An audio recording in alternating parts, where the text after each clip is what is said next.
What's up, everyone? This is Mike Casu, and you're listening to the Brute Strength Podcast. This week, I interviewed the very first female strength and conditioning coach in Major League Baseball, Rachel Balkovec. We obviously talk about how she came to become the first female strength and conditioning coach in baseball. We talk about some technicalities of training baseball players, as well as what separates the good, the better, and the best. Rachel is what I would call an elite strength and conditioning coach because of her mindset as well as her work ethic when it comes to her career. This girl is an absolute badass, and it was a pleasure getting to learn from her. So I just know you're going to love this show. Before we get started, if you've got time and you've been listening to our podcast for a while, please take the time to go to iTunes and leave me a 5-star review. I would really appreciate that. What's up, guys? I'm here with former LSU Tiger and the first female strength coach in the Major League Baseball Association. I don't know if I said that right. In the MLB. She is a complete badass, and your affiliation with LSU just lets me know that you're a great person in general, and I'm going to love talking to you. Thank you so much for having me on this. I really am I'm flattered, and I also kind of feel bad for your listeners because, I mean, you just look at the guests you have on and I'm like, why do they want to talk to me? I don't know what they want to listen to from me because I love listening to the podcast, and I think you have some great guests on here. So I'm honored to be a guest and glad to help in any way I can. Well, thank you. And I truly believe that you are up there with the best of the best that I've had. I'll talk a lot about your Twitter on this show, because that's where I first kind of saw you and heard about you. I think you reposted something that Brute posted, and then I just started looking down the line, and I mean, you're such an inspiring person, and your views on mindset, work ethic, etc. are just so spot on. Thanks. Who have been some of your biggest influences in terms of character as a person as well as a coach?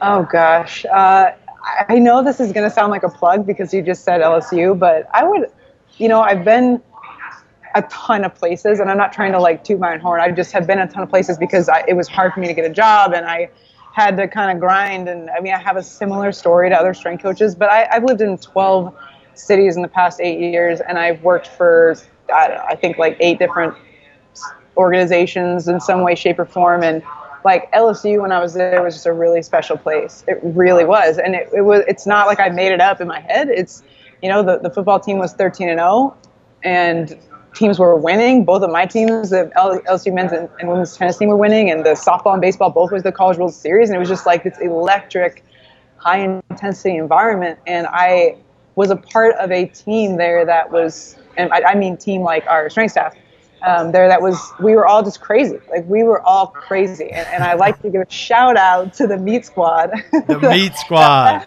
that was present, which is so fun to see all of them being successful themselves. So you got Josh Lawson is at Southern University as the head strength coach, Ryan Philo, the legendary Ryan Philo. The legend who hit, I think he power clean 365 for a double yesterday. So just a quick shout out to Philo. Instagram fame right there. He's the head at UTSA. Eric Donable's an assistant. Ben went to Youngstown State and then came back to, just this all-star team. And I think Melissa Moore is my direct mentor for sure. Mm-hmm. She's just not only a great strength coach, but also she's just, forget it. She's learning the piano, and she's baking cakes, and she's having a kid, and she's the Renaissance Woman of the Year, wow, of the century rather. So, I mean, she just really affected me greatly. And then again, Coach Hatch, you can't leave him out of there. Coach Moffitt, it really was you couldn't miss a step because the tribe was so strong. If you messed up, you were going to know about it. Right. And I can definitely relate to that. I spent, 6 months, 9 months with those guys, and they like to have a lot of fun, but they are some hard-working motherfuckers, yep, and I love it. I love that energy. Priorities are in order. I mean, we had a ton of fun. I probably gained, you talk about gaining freshman 15 come on, I don't know. I had too much fun. But at the end of the day, like you said, we all we all had our priorities straight and we worked our asses off. And then when it came time, it's like just intense personalities. We worked as hard as we played. Right. So these intense personalities, in the strength and conditioning field, SEC strength coaches and coaches in general are known for kind of that rah-rah mentality, being really loud in their players' faces. What, in your opinion, why is that energy so important, and what is it all about? Is it just about yelling and for their own like pleasure to have fun, or is there something underneath that? Athletes are a product of the environment that they're in. And I want to say that it's a book called Switch. They talk about obesity being contagious. And I love that concept. And I think it's so true, is that obesity is not literally contagious, right? You can't actually catch obesity from somebody. But if you're hanging out with somebody who's obese, you're going to look at their habits and you're going to start to say to yourself, well, that's okay. That's okay. That's okay. You're going to start to accept those qualities for them. And then eventually you're going to start to accept those qualities for yourself. And so if you flip that around in a positive manner, energy is contagious. Like you're going to look at, so you cannot be in the LSU weight room when there's something going on with a team, whether it's softball, whether it's football, whether it's, any sport really. I mean, the damn men's tennis players, when I was there, you would have thought they were football players. They thought they were like squatting 500 pounds, right? Like the energy is contagious. You can't sit in a room with people who have high energy and not have high energy. It's so hard. So, I don't like headbutt my players and chest bump them and but you can bet your ass I show up every morning and I'm ready to go. And they know it. I love that. Is that a universal law, or are there some athletes that need that more than others in your experience? I mean, there are some athletes that need it more than others because, I've been like this since I was born, right? Like, I've always been the hardest worker. I've always been the person on the team that's going to pull the team aside after the game and like give them an inspirational speech or whatever it is. I've always been that person. But, and you're going to have athletes like that, that can govern a team, and they're the leaders of the team. And they may need you less than another teammate that just doesn't really have it within themselves at that point. Mm-hmm. Not to say that it won't ever have it, but at that point in their career, they may not have it. And absolutely, there are some athletes that need it more than others, for sure. Right. So you said you've always been like that. Is one of your parents, or someone that you grew up very close to, like that strong leadership? Yes. Both of my parents, I would credit them with everything. They, not necessarily in sports. They were never rah-rah with my sports. My mom, I think, hated softball growing up. Thank you, Mom. But they really had high expectations for me. I mean, there were times where I had to, wash the dishes 4 times because I didn't do it good enough. Mm-hmm. They never, ever gave us money for getting A's. A's were the expectation. Mm-hmm. We didn't get participation trophies. They didn't want us to think that we were doing something special if we weren't. I mean, at times they probably could have given us more praise, to be honest with you, but I'm so thankful that they didn't. Everything that we got, we had to earn. Right. They didn't just give us allowance for no good reason. If we were going to get something, it was something we had to earn. And if we didn't earn it, we didn't get it. Right. And also the work ethic, like I said, I mean, it's we mowed the lawn. I have 2 sisters, so we're all girls. My dad did not take mercy on us. We mowed the lawn. We were outside doing work. We're doing physical labor for our parents, and we would come home and be like, well, so-and-so got money for mowing the lawn. And my parents were like, yeah, life's tough. So I think that's like I said, that's from day one. That's just how I was raised. Right. I love that. All right. Tell me a little bit. So you're the first female strength coach in Major League Baseball. Tell me a little bit about how you got to that position. The story is too long. I know what you mean. Take it however you want.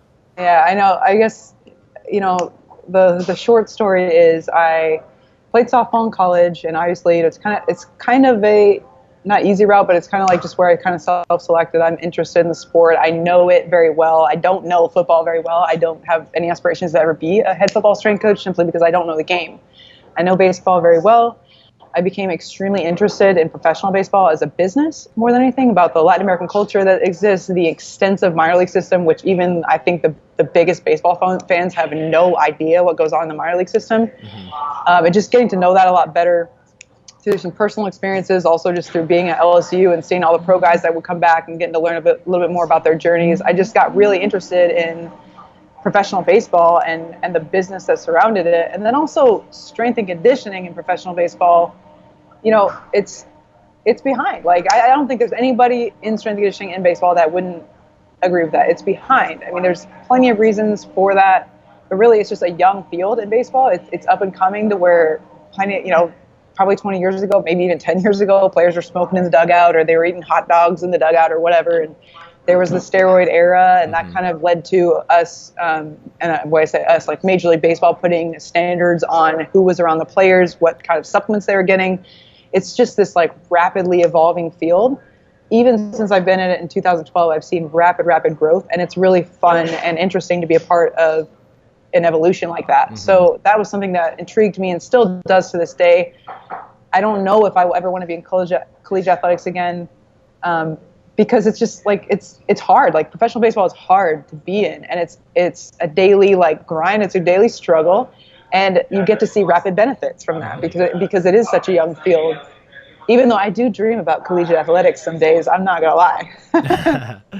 I'm not gonna lie. There's some differences that I miss, but that's kind of like the interest that got me going with professional baseball. But as far as like my journey, I was a collegiate athlete. I went to Athletes Performance, better known as Exos nowadays, for an internship. I met up with a woman named Anna Hitt, who was a javelin thrower at LSU, and she said, "Hey, why don't you come back to Baton Rouge with me one weekend and meet Melissa Moore, the strength coach?" And I was like, "Where's Baton Rouge?" And I was like, I had no idea. I just had no idea what I was getting myself into. And I went, visited, loved it. Definitely hit it off with Melissa, and she basically almost offered a graduate assistantship to me on the spot. I had to wait for a year, so I went back to Albuquerque, where I did my undergraduate degree and played softball, and I kind of just worked through jobs, tried to save up money. Went and did a graduate assistantship at LSU. Somewhere, this is such a long story short, but somewhere along the line, the Cardinals called, I think, Moffitt, and I said, "Do you have anyone that wants to be, a baseball strength coach?" And he referred them to Melissa. Melissa recommended me. The Cardinals hired me for an internship. I did an internship with them. At the end of the internship, kind of my time was up. It was just like a 3-month, summertime internship, which was still a big break in my career, but not necessarily like what led me to, I guess, making history, if you will, as a full-time strength coach in baseball. I left there. I moved to the Dominican Republic, lived there for 3 months, worked for a professional winter baseball team, just in the front office, not doing strength and conditioning. I learned a lot of Spanish. I learned a lot about the Dominican. And then I went from there, moved to Phoenix. This is such a long story. People out there are probably falling asleep. I moved to Phoenix. I was going to start a PhD in nutrition, did not do that. Linked up with the White Sox, linked up with Arizona State. I worked an internship at Arizona State, internship with the White Sox for $45 a day. And then the Cardinals called me back, offered me a position to be their coordinator. I was a coordinator for 2 years there, and then the Astros called me up, and they asked me to be their Latin American strength and conditioning coordinator, and here I am. Okay, you can breathe. You can breathe now. I don't know. I wish I could shorten it up. I even cut out really significant parts of that, but that should tell you, if anything, there's no such thing as the overnight success. That's one of my favorite things to say. You might see a person and think that, but you have no idea where their journey started. And I don't think many people understand how long you probably lived in poverty, because that's a lot of low-paying jobs for a long time. So you fucking love to be a strength coach is what that tells me. Oh God. I always like to say the story is okay, I was living in Phoenix. I was working for the White Sox for $45 a day. And but mind you, I was driving 45 minutes one way to go work for the White Sox, and the gas was through the roof. Yes. And it's I was basically just making gas money. So $18.50 a day after the gas. Yeah, it's come on. It was making nothing, right? And I was interning at Arizona State simultaneously, and I was working at Lululemon. So if you I was working at Lululemon, hey, do you like these yoga pants? Okay, great. Okay. And then I go to be a strength coach in my real job. I was just stupid. I was waitressing that year too. I waitressed for 6 months. I had a master's degree. I'd worked in professional baseball. I had lived in the Dominican Republic. I'd done all these things. I worked at LSU, worked at Arizona State. I worked at Arizona State twice as an intern, 2 separate times. Wow. So all this leading up to, I was living in Phoenix, working for the White Sox, and the Cardinals had called me. We interviewed. I flew to St. Louis, all this stuff. I was so broke. I had $14 in my bank account the day that the Cardinals called me and offered me the job. Wow. So basically, like, I made history, and the next day I overdrafted my account. Wow. And then, like, I called my parents, and I'm like, you guys, like, I got the job, I made history, but can you wire me some money? Because I got to get to Florida. Nice. I was like, that was probably the end of my rope. Like, yeah. I applied for 23 jobs that year, and I got only one phone interview, and then I got the job with the Cardinals. Like, it's, think back. That's persistence. Oh, man. That's straight up persistence. I've seen so many guys, drop out of the field due to finances. Yeah. What made you hold on? You know what it was? Is like, I'd like to live my life. Like, I know this is going to sound kind of hippie, which I am, so it's fine. But I like to live my life. Like, how do things feel? Like in that year that I was living in Phoenix, I actually got 8 different Division I schools contacting me about jobs. 8 of them. And that's just the Division I. I mean, there were many other small schools. And I just thought to myself, like, what am I going to do? I'm going to go get this job, move to wherever. And some of them were really big opportunities. Some of them were big schools. I'm going to get this job. I'm going to move to wherever. I'm going to sit down at my desk. I'm going to open my computer, and I'm going to get on the website and look for baseball jobs. Mm-hmm. Like, what am I going to do? I would much rather be waitressing and doing whatever, working towards my dream, than settling for something and being unhappy. Like, it's never made any sense to me. And so when those opportunities came to me, and it was like Pac-12 schools, it was, a Big 12 school, it was just like an SEC school. When those jobs came up, I just thought to myself, am I going to be happy doing that? No, I'm going to always think, what if the baseball job was literally right around the corner, and I just stopped? Yep. That is phenomenal. So I want to ask you the unpopular question. You are a woman working with a lot of young men, testosterone-filled men, in a sport that is just traditionally stereotypically like masculine. With the dipping and drinking and just it's a man's sport. How do you lead those guys? And if you can include maybe some things that you've learned along the way that you've had to do differently, or things that make you unique in your style of leadership, that would be awesome.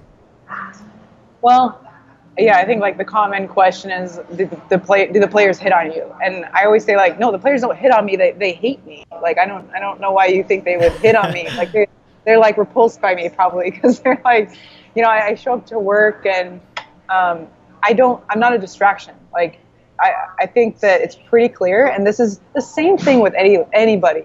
Athletes don't think you can tell when they're lazy, right? Mm-hmm. Like, you can tell within the first 10 minutes. If you've been coaching for long enough, you can tell within the first 10 minutes. You can tell how an athlete walks into a room whether they're going to be lazy or they're going to work hard, right? Mm-hmm. So you don't think the players can tell that about the coach? So as soon as I walk into the room, they know I'm about business. Like, they know that. So as soon as I walk into the room, they already know I'm not going to hit on this girl. Mm-hmm. Like they already, and if they don't know, as soon as I open my mouth and start talking to them with a purpose and with a directness, like, they already know. I think that now, and I'm not perfect by any means.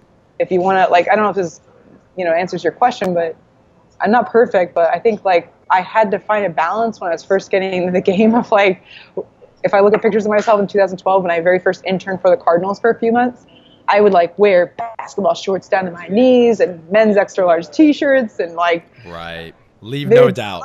So don't, I hid my figure. I was well, maybe if I wear big clothes, they won't know I'm a girl. They'll think I'm a lesbian. They have no shot anyway.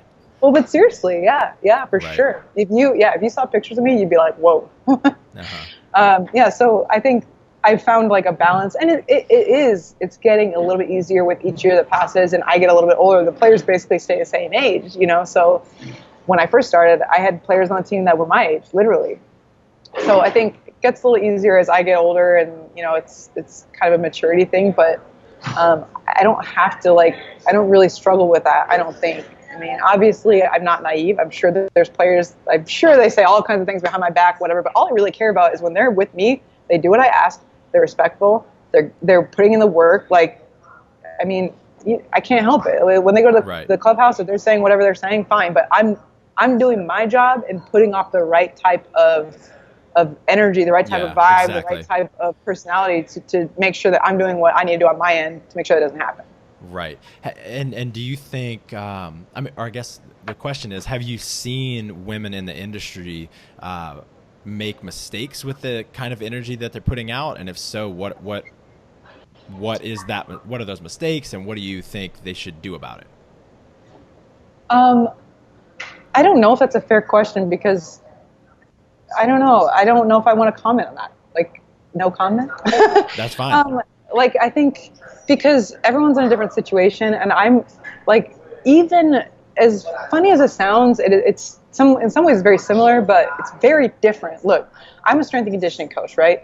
There are a handful of athletic trainers in professional baseball, and there have been even before I got in. I'm the only strength coach, but there are a handful of trainers, right? And you might say, well, okay, well, you know, there's some trainers, but guess what? Their job is way different than mine, because their job, they definitely have to have authority, but at the end of the day, they're nurturing, they're taking care of injuries, they're taping ankles, they're doing soft tissue. Like, it's way different than me having to get in someone's ass because they're not running hard enough.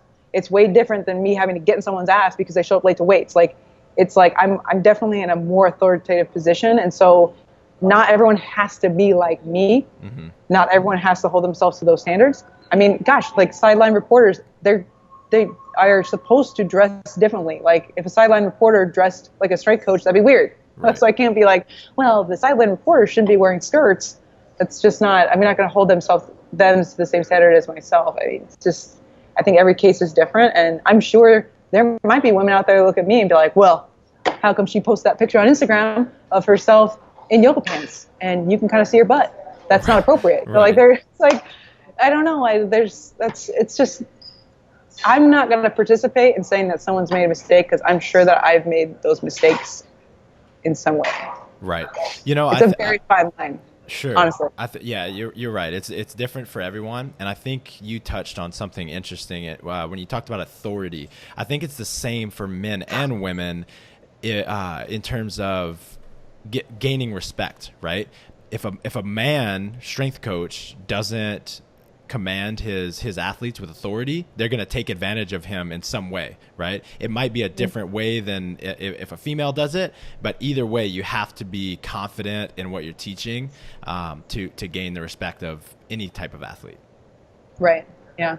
I think, yeah, it's too hard. I mean, it's like I said, it's, you know what? And I can be completely honest. Like, it is a razor. It's such a fine line to walk. If I take one step to the right and I'm too authoritative, I get hammered for it. And if I take one step to the left and I'm too feminine, I'm going to get hammered for it. Like, I'm in a position that I try to walk the line as much as I can, but I know that I've made mistakes both ways. And I know that even if I haven't made a mistake, I've done everything I can. I've done everything right. That someone out there is going to look at me and be like, oh, she's trying to be too hard. Oh, she's trying to assert her authority. And then if I'm too soft, or if I'm, you know, I'm out and I'm wearing something really feminine, or I have, you know, whatever, then someone's gonna be like, oh, well, look at her. She's trying to be a distraction. I bet she's hitting on the players. I bet she, you know, it's just like, oh, it's difficult. I'm not gonna lie to you. It's difficult. So how do you deal with that, you know, like mentally and emotionally? Like, everybody has their own opinion, and especially in your case, everyone, you know, probably wants to voice their opinion. Is there any kind of strategies that you use to deal with that, with all of that different stuff going on? You know what? It's funny. They don't voice their opinion to me, but they'll voice it to a lot of other people. And I hear about it. I don't always hear about it, but like, they don't say it to my face. They never will. Only my best friends might say like, hey, you did this or whatever. Like my bosses might say like, hey, we need to correct this or that or whatever. but like many people, I will never hear it. That's the thing. So I don't know if like actually handling, I don't have like outright haters that like, I don't know. I'm not big enough. I'm not important enough for people like hate on me on social media or whatever. But yeah, I'll never hear it to my face. That's the thing. But I would say, again, like this is going down a weird road, but it's lonely. Like it really is a lonely situation. How do I handle it emotionally? I talk to other people. I ask people's opinion. I try to get guidance and mentorship from even like my sisters and my family on those kinds of things. I have close friends that I talk to about things, but it definitely is like a lonely situation, especially like I go to work with all men and my coworkers, I am in some regards, I'm one of the guys. In some regards, I'll never be really one of the guys, and Right. if I have a good friend that's a coworker, it's like, oh, are they dating? Like it's kind of lonely, and like dating is hard. Like those things are all hard for sure. But at the same time, this is something I've chosen, so I'm not trying to complain about it. I'm just like the raw truth, the authentic truth is it is difficult. Well, I appreciate that. And to quote you said on Twitter, Darwin said survival of the fittest, not survival of the most comfortable. Right. So you're doing things that are very uncomfortable, but it doesn't mean anything's wrong with it. Right. You're doing such worthwhile work, and you're a pioneer in the field, and it's incredible. So kudos to you. Yeah. Thanks. Yeah. Like if I had to summarize my like life's motto, it's just like be uncomfortable as often as you can in every way that you can, not just like training, not just I'm going to go travel to the Dominican Republic and go to an all-inclusive resort. Like, no, go to the Dominican Republic and put yourself in the heart of like the third world country, Dominican Republic. Don't just train until you're like a little tired. Like go until you puke. Don't just like, I'm definitely, if you can't tell, I'm like an extremist of sorts. Like, I just think that the more uncomfortable you make yourself, first of all, the better you're going to be, flat out.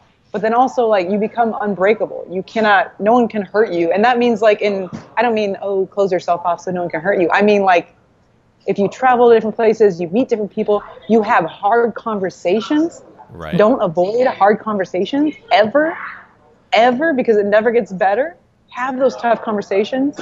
Like, any way that you can make yourself uncomfortable, you just got to attack it. Right. And it's hard to do because your body and your mind wants to avoid those uncomfortable situations. I've read a book called A Guide to the Good Life, and they talk a lot about comfort in that book, and they basically talk about doing what you're talking about, right? Like exposing yourself to as many different things as possible and pushing those boundaries. You're basically increasing the size of your comfort zone so that when something doesn't go, not if, something doesn't go as you planned, you're ready for it, right? You have a much bigger buffer of how you can still operate optimally because you've already put yourself in that position, whether it be a relationship or sport or career, whatever it is. Another friend of ours talks about people have an area of their life or multiple areas of their life that they hide out in, right? So a lot of people listening can probably relate. They work really hard in the gym, really hard in their sport, but maybe they hide out in their relationships, right? They don't really work on their intimate relationship, and they stay stagnant, right? We all have those areas, but it kind of sounds like what you're trying to say is push yourself in every area of your life. Yeah, it's like you're never safe. Like the way that I feel is that I'm never safe, and I think it was Saban's book that he talks about this, is like immediately after one of his national championships, and I believe it was one of them at LSU, he was like, immediately after I was done, the only thing I think about is like, why didn't we win by more? Right. And what can we do better? And like already was ready to start practice the next day. And that's like the same, and this is like something I love my parents for, but hate them for too, is just like, they made us like that. Like, okay, well, you got an A, why didn't you get an A+? And I love them for that, and I appreciate that, because now in my adult life, it's like, okay, I conquered that. What else can I do? What else can I do? What else I can never be satisfied. I'm never safe. Someone out there is working harder than me at my craft. Mm-hmm. So I work hard, but like somebody out there is setting their alarm 10 minutes earlier. Mm-hmm. someone out there is smarter. Someone out there has more knowledge. And it's not a fear thing. It's just a desire to be elite. Right. Like, how good do you want to be? There's varying degrees of good. You can be the casual CrossFitter on the weekend, or you can go to the games. Like there's varying degrees of good. So is that why? I think I'm sorry. Go ahead. I just think that you can never have a mentality of being satisfied in any area. It's and like, I don't know who said this, but you can't. Bodybuilders suffer in some other area, right? Like, you can't be the smartest person in the world and the fittest person in the world and the best at cooking and the best, unless you're Melissa Moore, right? But you cannot be great at everything, but at least, the things that you choose to be good at, be great at them. Why are you going to put yourself in your comfort zone for something you say you're passionate about? Hell yeah. I think there's definitely a huge place for gratitude and recognizing, where you've grown and stuff like that. But I'm on the same exact page as you, that if you're not moving forward, you're moving backward. That's just how everything in life works. Yep. And that's a moment to moment discipline. Right. That is literally, like, hear me loud and clear. It is not when the whistle blows. It is when you wake up in the morning. Like, the game does not all of a sudden, like, you just snap it on when the whistle blows and, okay. No, like, it's literally from the minute that you wake up. Maybe when you're sleeping, are you getting quality sleep? From the minute that you wake up, what are you doing? Like, literally, I know I'm crazy. I'm crazy, so you don't have to do this. But literally, I wake up in the morning, I put on a podcast. Because I'm walking around and brushing my teeth, I'm getting dressed, I'm getting ready for the day, I've got 20 minutes. I know I can get some knowledge in there. Mm-hmm. Like, what are you doing with your time minute to minute? Now, I also have my down times here and there. I'm not saying that I'm a complete psycho, even though that is debatable. But it really is, like, that's a second to second, minute to minute, daily practice of getting better. Like, you're getting better or you're getting worse, literally. Amen. So you wake up at 2:30 a.m., throw on a podcast. I'm just kidding. No. I haven't gone to that level yet. Right. I'm still sleeping at night, so don't worry. All right, let's talk a little coaching here. You started to say earlier about how strength and conditioning in baseball is behind. You used the word behind.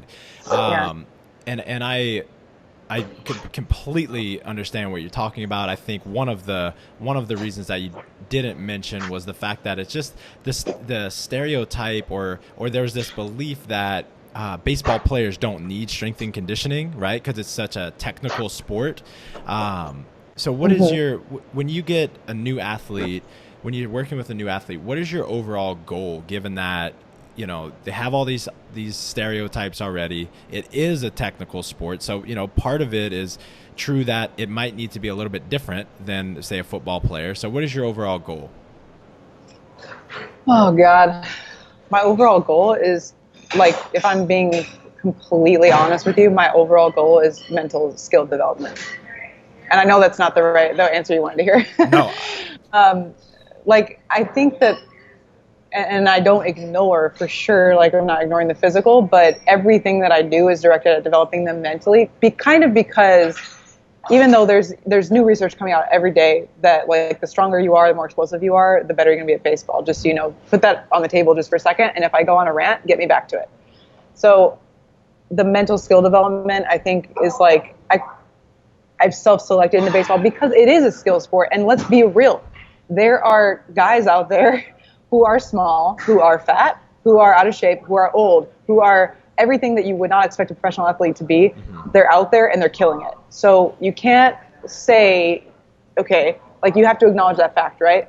But at the same time, like, that's why I would focus on mental development, because I know that that's paramount. And also, especially with the crew that I work with the Latin American brothers, we're in there every day trying to get them better, just at the basic, like, consistency, mental focus, attitude, like, just everything to do with mental skills is, like, paramount with them, because what's going to stop them from getting to the big leagues is not their skill. It's their mental approach, like, their maturity, like, those things. Some of these kids can throw 100 miles an hour at age 18, right? Which you would then say, well, why isn't he in the big leagues? Well, guess what? He can't consistently approach the game in a way that allows him to be successful. That's why. If he could, if he could do it consistently every day and throw strikes and have emotional integrity and have emotional maturity, he would be in the big leagues. So like, again, mental. I'm always going to go there first. That's my firm belief with probably any athlete, but again, like with baseball specifically. So from a physical standpoint, again, I'm not going to go into huge depth with this, but there's more research coming out to say basically like, you know, the harder you hit the ball, the more explosive you are, you can make more mistakes with the way that you're, you know, you can make more mistakes with the way that you're doing things. And so if that's the truth, which it's being scientifically proven, like as we speak, there's more and more research, like I said, coming out, and you see it on TV. They have what's called StatCast. You see it on TV. They have the exit speeds off the bat. So if that's true, which it is, proved by science, then the more strong you are, the more explosive you are, you're going to be a better baseball player. Like those things are coming out. Now, there's a whole other side to that, and I teeter back and forth between which one's more important, to be honest with you.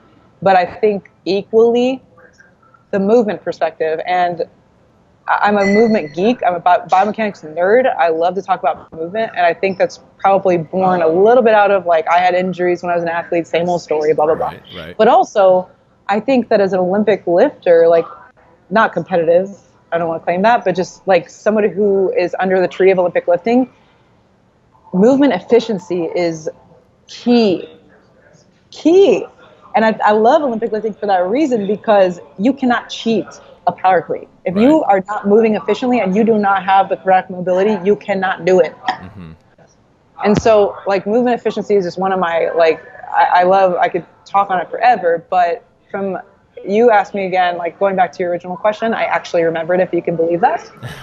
What's my overall goal? So I would put, like, mental skills first, and then as two and three sitting together, the strength and power is important, no doubt, and that's really, really general. But then also the movement efficiency. How is your player moving? I don't think you can have one without the other. I know that, you know, there's some, it's like some strength coaches are like mini bands and med balls for life, no barbells, let's be functional, they have to move right. And some strength coaches are like, you know, power cleans cure cancer, and who cares about function, just get them strong, who cares. I'm probably like that. I'm that person that rides right down the middle.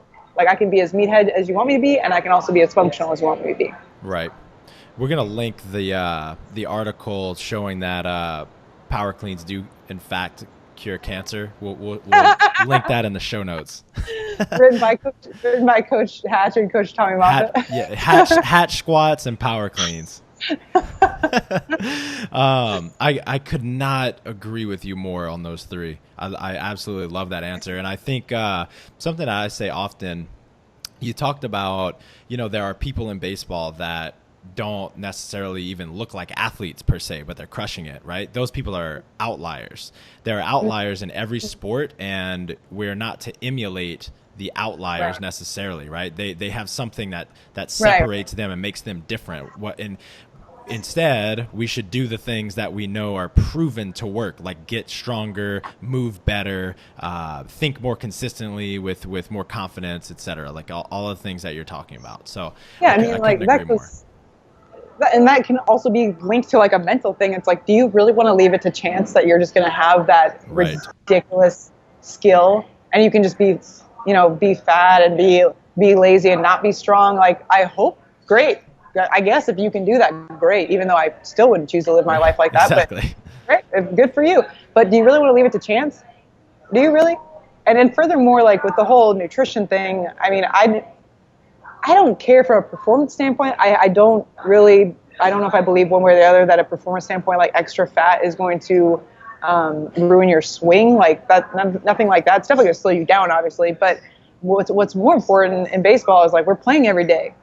And even if you're not a baseball athlete, you're training every day. And so if you're eating like shit, you're not recovering. So it's not about body fat percentage. It's simply about recover. You're not giving your body the nutrition it needs to recover. Like that's the big thing right there. Right. So you're saying, so stay away from the gluten then.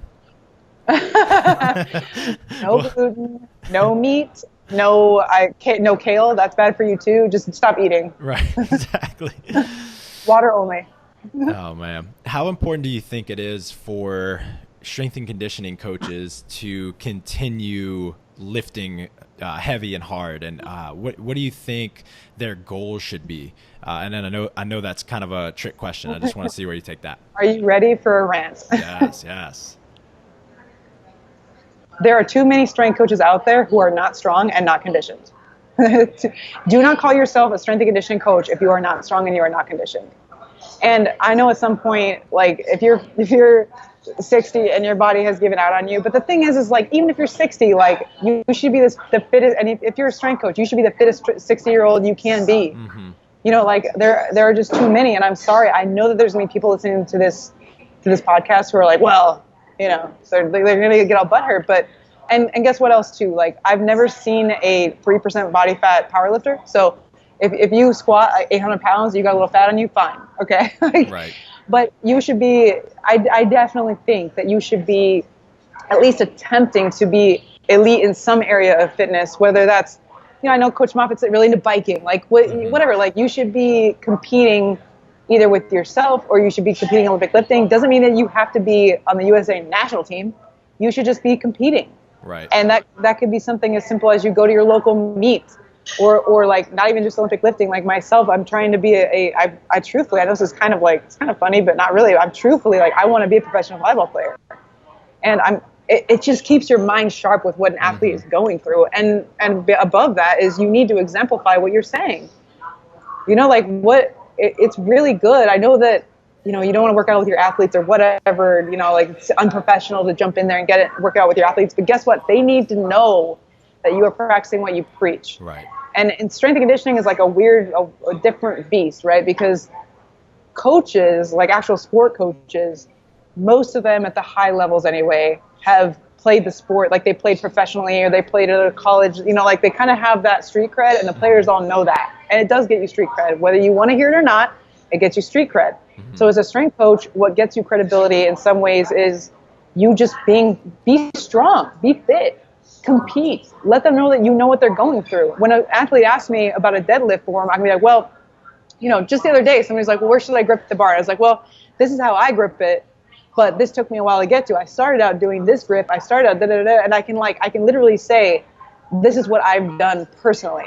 Right. And I've gone through it. Now it's funny that I'm saying all this because I'm a woman and I'm working with men all day long. So am I ever going to be able to outlift all my players? No. You know, I can't. I'm never going to be stronger than all of them. I unfortunately am stronger than some of them. Of course. I was about to say that. Some of them. And I probably have better technique. I can claim that. I probably have better technique than a lot of them. Mm-hmm. And so even that says something where if I get to demonstrate a lift in some situation where I got to show them how to do something, they see me do it and they're like, damn, like she obviously does that on a regular basis. She has that base of knowledge. I just think I can't state the importance of that enough. I firmly believe in it.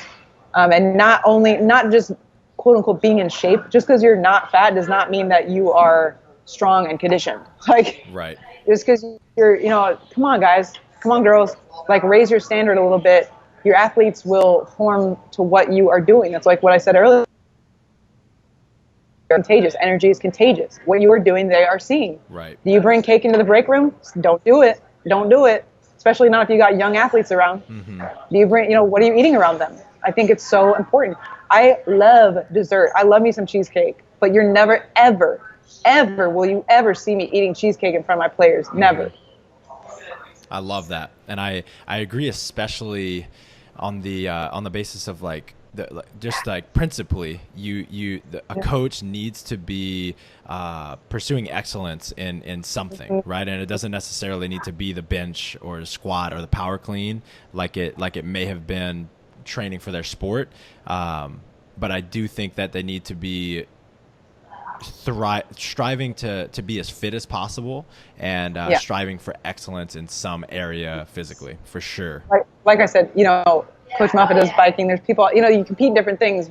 Some strength coaches are doing CrossFit. They're doing just something like you just said, striving for excellence. So that when you're talking to your players, the reason why I might talk about inspiration so much is like I'm almost talking to myself. Mm-hmm. Like it's hard. It's really hard to do a more than full-time job and train hard, and then also be learning about volleyball. And like also just, if you're competing in something, you're getting coached and it makes you a better coach. Mm-hmm. If I go and I take lessons for volleyball, for beach volleyball, and when I'm getting coached, I'm listening to the coach me, and I'm like, like, all right, I know how that feels I know how I sound when I'm coaching a player. Like I can't stress the importance of it enough. And I've probably gotten more and more and more and more strong in my feelings of that as time has passed. Mm-hmm. I got a funny story. You keep saying Moffitt and biking. Did they have the electric bikes when you were at LSU that with the different courses?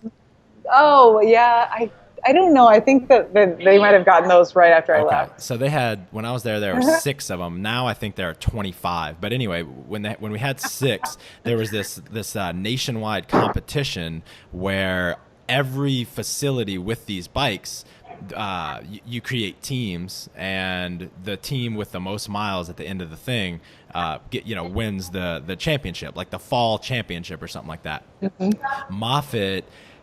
Moffitt organized every team that used that football facility.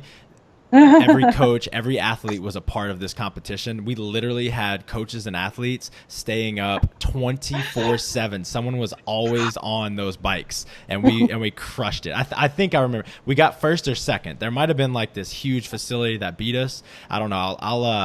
I'll figure that out and let you know. That was hilarious. So talk about pursuing excellence. He's leading a Tour de France in the LSU weight room. And someday, like, I think I keep going to him, but there's other examples in my life. I'm just not coming to them.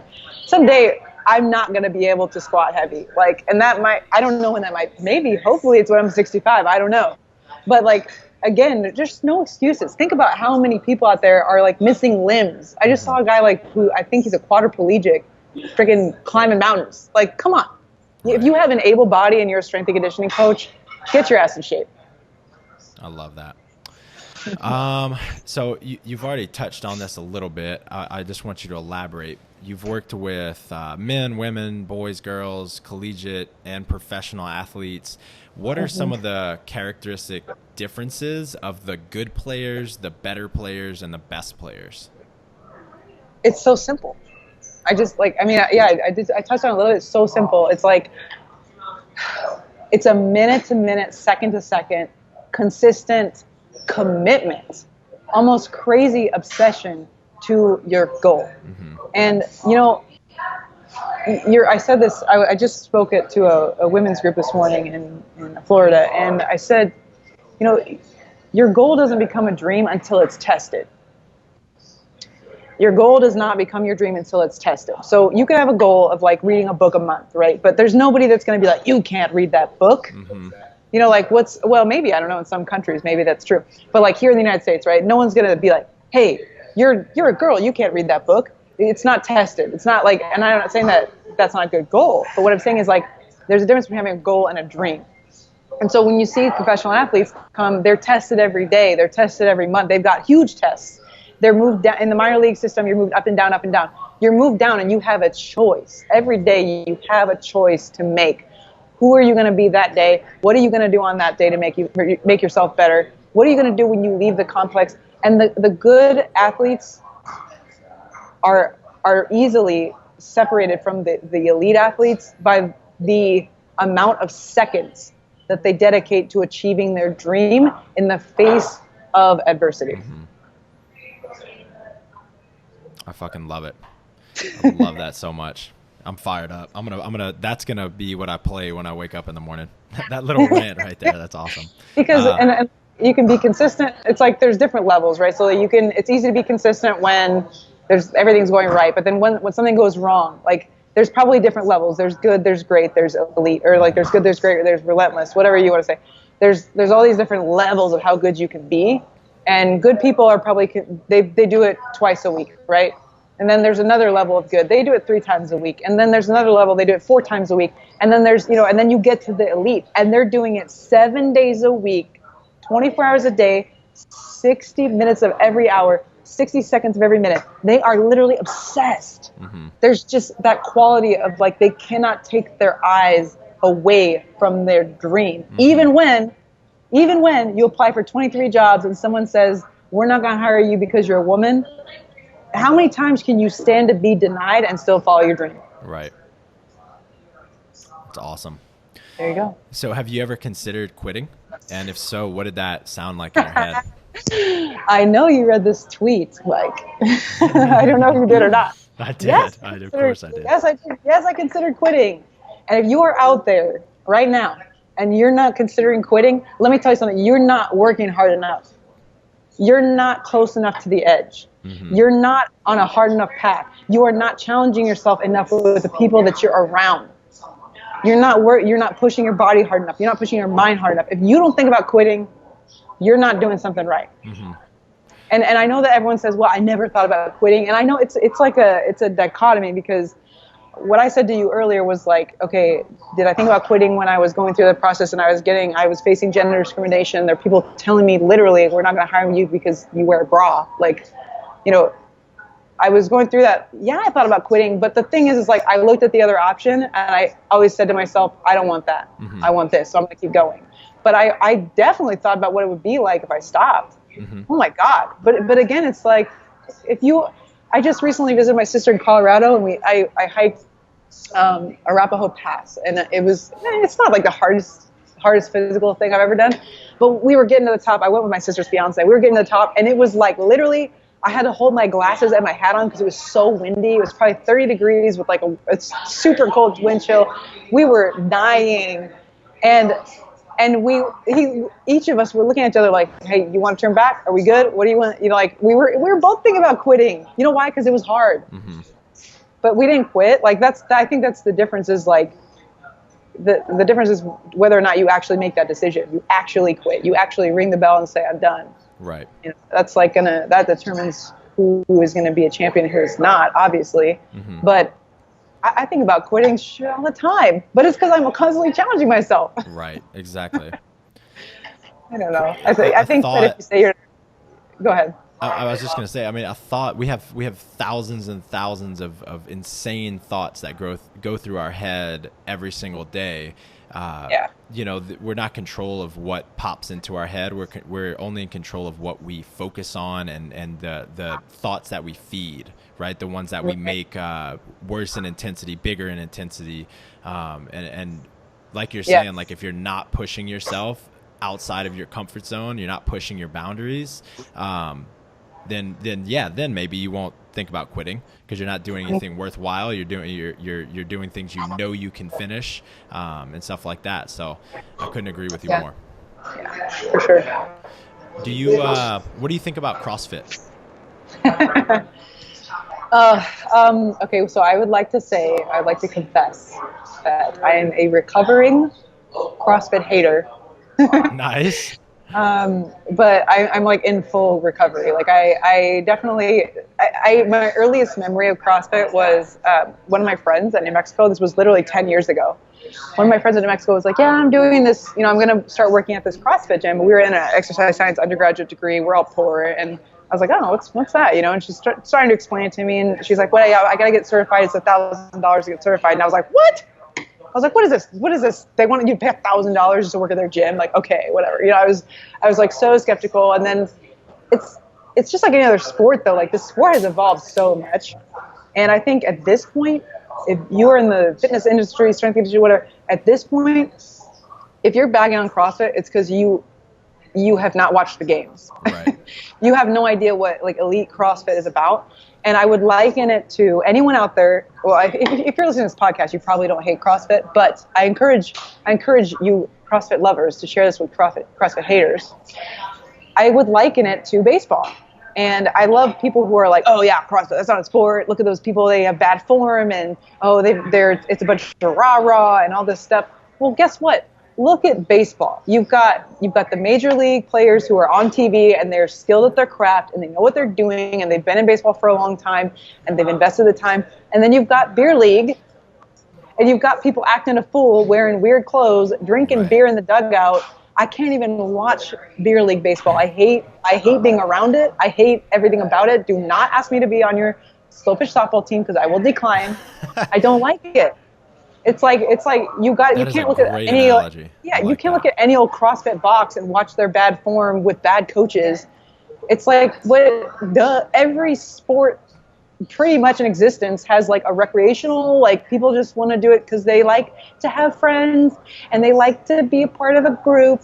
Right. And then there are the people that want to do it because they want to be a champion, and that's like, you can't compare those two. So right. And furthermore, like if you watch the games and you look at what they do to prepare, I mean, you've got people who are like on the USA weightlifting team. Like you can no longer deny what CrossFit has evolved into. Mm-hmm. And I think it's great. I think that CrossFit has done wonderful things for even like women. I mean, you've got Brooke Ence, like how many followers does she have? Like female athletes in CrossFit are killing it.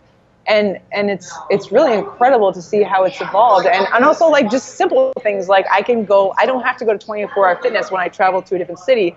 I can go to CrossFit and use barbells and bumper plates. Mm-hmm. Thank you, God. Like mm-hmm.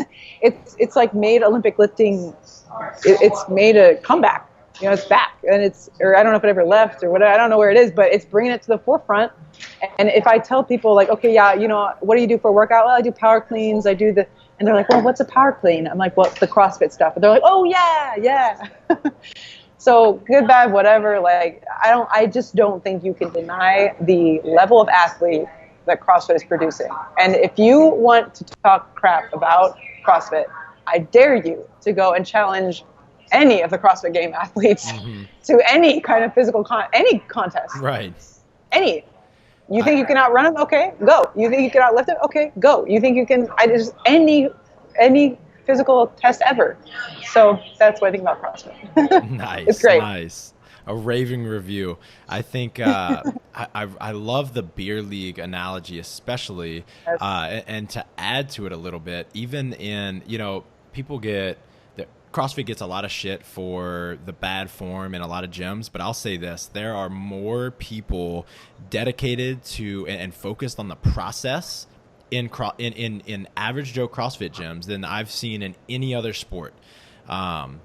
In terms of just sheer volume, there are so many people, just average mom and pops and you know, college kids or whatever it may be, that are focused on the right things. They're focused on their nutrition. They're focused on moving correctly. Do they do it perfectly? No, but they're always trying to be better. Whereas in a lot of sports, the focus is more on just the competition and the end goal, right? It's not on the process. It's not on doing the right things the right way.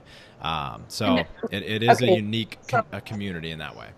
Can you please, I'm embarrassed that I don't know. Can you please tell me, like, your weightlifting? You went to Worlds. Did you win Worlds? Did you, what? No, what were your weightlifting background? No weightlifting background. I met Matt at Coach Hatch's training for the CrossFit Games. So I was on I was on a team that won the CrossFit Games twice. Yeah. Okay. So I can guarantee you that your form is 10 times as good as any college athlete out there. Right. I would agree. In all the tips, right? Like, and also you've got Matt Bruce, who's coaching, like, Brooke Ence, and like, I don't know who else you guys are coaching. I wish I could drop names for you, but I can't. But like, you've got Matt Bruce. Like, Matt Bruce is not just some CrossFit coach. The guy, like, come on. You see, like, these, again, there's different levels of everything. And CrossFit may have been at one point, you know, going through phases of its development and its growth. It may have not been as great as it is now, and it's going to continue to evolve and get better, I think. And again, it's like, you can't, I'm so happy now that people have a place to go that's actually directed at lifting weights and not just like going to get on the elliptical. Mm-hmm. Now, I'm going to put like a little asterisk on this for any like athletes and or baseball players that are listening. Like, do we do Olympic lifting right now with the Houston Astros? The answer is no.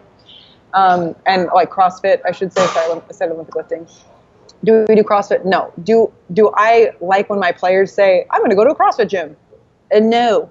You know why? You know why? Because I don't, first of all, there's just so many like things with the shoulder, especially with pitchers, that I just cannot justify doing heavy full snatches right now. Mm-hmm. And maybe like, it just depends on the guy. But when they're like, yeah, I'm going to go home and do CrossFit with my girlfriend at her friend's gym, I'm like, oh my God, dear Jesus, I'm going to say a little prayer, because I don't know, right. I don't know the quality, but I would say that about any personal trainer that the players go to. A secondary note is like, you know, CrossFit is great for some people, but also like there's specific needs of baseball players that I don't know. I get a little queasy when people will say, I'm going to go home and do CrossFit, depending on the gym. If they said, I'm going to go work with Matt Bruce and do CrossFit, I'd be like, great.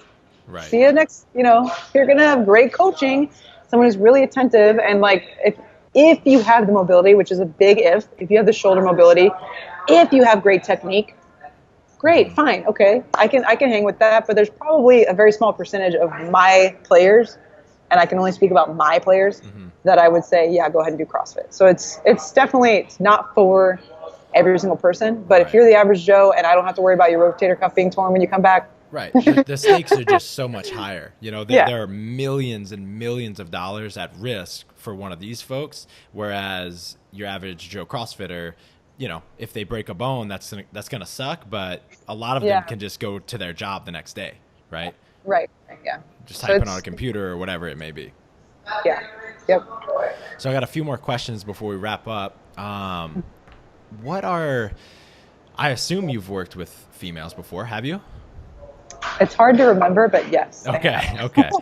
What are the differences, if any, in training females than males? Nothing. Just leave it at that. I don't know. You know what? No, there's nothing. I don't know. I'd have to search really far and long to reach out for something. I mean, no, I don't know. I know I hear other coaches say that there's differences, but then I just flash in my mind back to the gym, and players are dancing around to Rihanna songs and Taylor Swift, and there's no difference. Right. There's no difference. They're just as moody. They're just as cliquey. They're just as, they need as much affection. I don't know. I mean, I've worked with some girls that are more masculine than some of the guys I work with. I don't know. It's tough to say, and I really think that there's not a huge difference. I hear some coaches say, well, you have to connect with the girls more. You have to show them you like them. But I have to do that with my players every day. I think it's a person-to-person basis. I don't know. I totally agree with you. I've worked with a lot of women, and the first thing that comes to mind is definitely the communication piece. To be, I when I first started working with women, I was very cognizant of how I was communicating with them, and if I was showing them enough attention or whatever. But the guys are the same exact way. There are some guys, some girls that don't need any extra attention, and they just come in, they get their work done, and then that's that. They're just, that's your A players. And then there are some that they need you to hold their hand through the entire process, guys and girls. So they're no different. I think the only difference is that women have menstruation, and there are, you can't always be super rigid to a percentage if somebody's going through something. But guys are the same, and they, not that they have menstruation, but they have, you have to be flexible as a strength and conditioning coach. Yeah, exactly. You have to be flexible as a strength and conditioning coach on a day-to-day basis, no matter what, because you don't know what kind of external stress people are going through in their lives. And so you have to be able to deviate from a strict protocol, especially when their sport is not Olympic weightlifting or powerlifting. Right. Yep. Definitely. What do you have any other book recommendations for up and coming strength coaches, or just resources in general, seminars, courses, anything?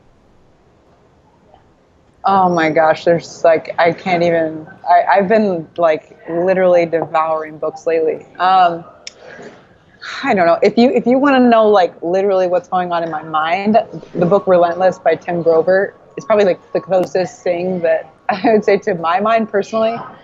I really like that book. I also really like Growth Mindset by Carol Dweck, which was recommended to me by another Astros hitting coach who's now with Missouri. And I can't believe I didn't know about it. Growth Mindset by Carol Dweck. Definitely got to read it. It's been brought up probably 5 times on this podcast. Really? I love that book. So obviously, if you haven't read it yet, you stop listening to this podcast and go buy it. Right. I recently read Bill Walsh's book, and I thought his was very unique, and I really liked it because he is notorious for turning around the the 49ers organization. I can't remember the years, but he did a quick culture change, and he went from like terrible, I can't remember the record, but just absolutely terrible record, to winning 2 Super Bowl championships in a row. And he talks about culture change and how to do it. And man, I really drew a lot from that book. So Bill Walsh, it's called The Score Takes Care of Itself. And obviously, like I've been talking about this whole time, the title of the book says it all. The score takes care of itself. If you're doing things correctly on a day-to-day basis, you don't win a championship on the day of the championship. You're already a champion. Like you were a champion 3 years ago, and all of a sudden it comes to fruition. There's no such thing as the overnight success. There's no such thing as the overnight championship.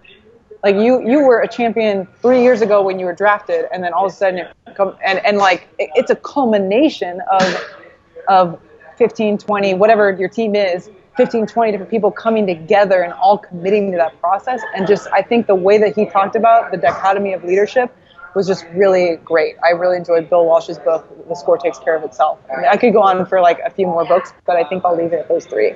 Thank you.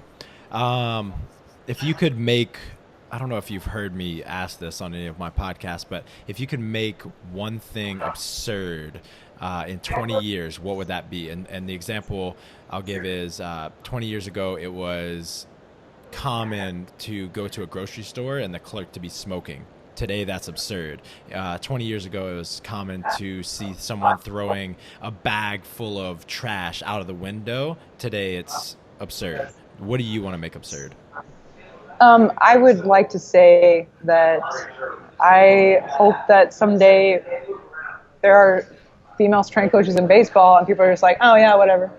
Like they don't even notice it. Like, I guess it's kind of like reverse. Wait, did I answer? I think I answered that in reverse. Like it's absurd now, and I want it to not be absurd later. Gotcha. I definitely, and also I would say, specifically in professional baseball, I would like it to be. Shoot, this is reverse too. I did it wrong again. Go for it. I would like it to be absurd to see a baseball player who's out of shape or who someone says that guy's not athletic. I would like that to be absurd in professional baseball. You answered that one correctly. Okay, good. Awesome. All right, Rachel. Where can people keep up with you on social media? What are all your handles? Plug them. Everywhere. Okay, my Twitter is Damsel in the Dugout. So Damsel NDA Dugout, and that's like for people out there. I get a lot of flack for that name, and I didn't realize that it was going to cause flack. But it's kind of like a flip on the script. So I'm not a damsel in distress. I'm a damsel in the dugout. Like I hate that the word damsel is associated with distress because the word damsel just means a woman. Right. It's been attached to distress for so long that people are like, why do you have that for your Twitter handle? That's damsel in distress. And I was like, nah, it's actually a twist. So damsel in the dugout. I like it. Yeah, you can find me on Instagram at rachel.balkovec. And then you can find me, I have a business page that I use. I never use my personal page on Facebook. But I have a business page that I use. It's just under Rachel Balkovec. That's BALKOVEC. Yeah, good job. No, I'm just letting everybody know. Not a lot of people are gonna do the work to click to get to the show notes, so I want to make it easy for them to find you. Come on, people, do the extra work. Let's go. All right, Rachel, thank you so much for all your time. This has been phenomenal. Yeah, thank you. It was awesome. We'll talk soon. Okay.